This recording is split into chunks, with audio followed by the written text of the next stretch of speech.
Hi everyone. Today I want to tell you a little bit of a story about a festival in England. You know what the English summertime is like. We went to a thing called Pub in the Park in Marlow and it was raining. It rained really heavily. And we were wondering what to eat, and we saw these different stalls and we were disappointed with the food we were getting. It was like a really tiny portion for a lot of money. And so we said, okay, let's get some pizza. And we went to a pizza stall and there was a big long queue.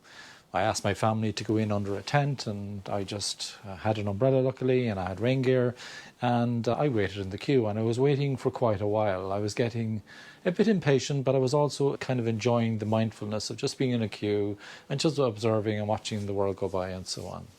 But there was something that I noticed after I ordered my pizza. I was able to observe the business of the pizza stall from a different perspective.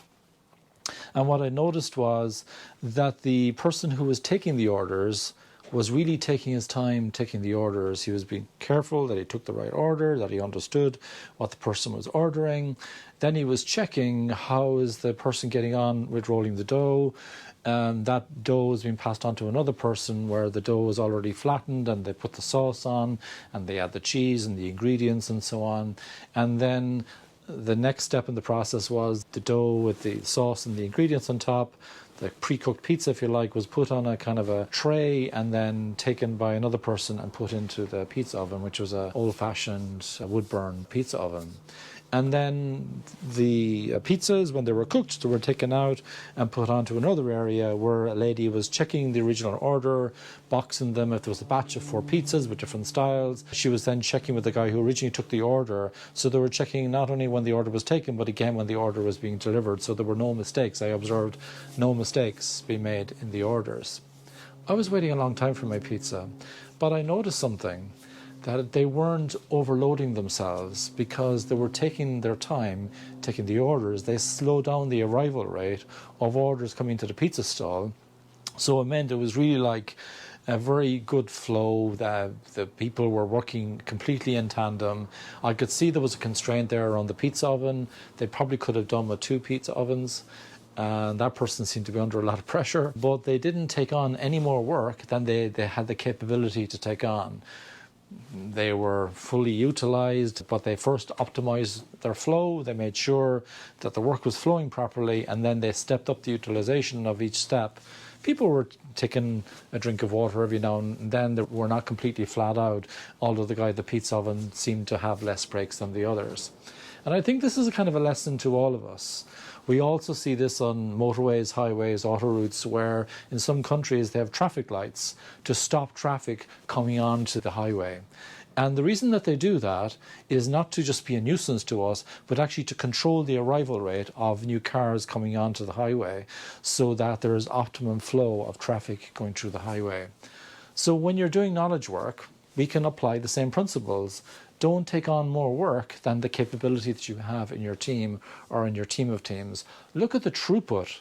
How many pizzas is the team delivering? How many items of knowledge work is your team delivering? You do complex work, so you're using your brain. It's not as smooth. The utilization won't be as high because the work isn't as obvious. There are peculiarities with your work, but you can still observe what is the throughput of our team or team of teams, and then that might dictate how much work might come in. A little bit of a health warning with that. Sometimes there's a lot of noise, particularly in knowledge work, and so there's different types of projects that come in, and so people might say actually throughput is too noisy because there's different types of project going on. But you can maybe lift up the time horizon to maybe months or quarters or even semesters or years and look at this time last year, this quarter last year, how many of these types of projects or product development initiatives do we take in? So that will tell us probably what our capability is for this time, unless we've made some improvements in the meantime. So that's my little nugget for you today. Keep an eye on your flow.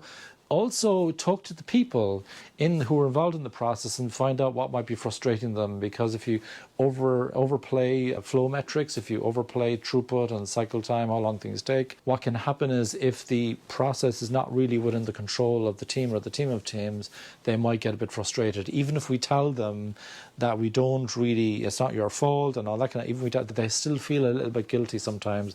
The human factors kick in. So just be careful that you also ask people, what can we do to try and make this better? Are there some things out of your control that maybe we can help you with? And executives, that's really where they can step in. They need to walk around, listen to teams, ask people what's really going on, and really be humble and help teams to improve the system within which they operate. That's my nugget for you today. Have a great day.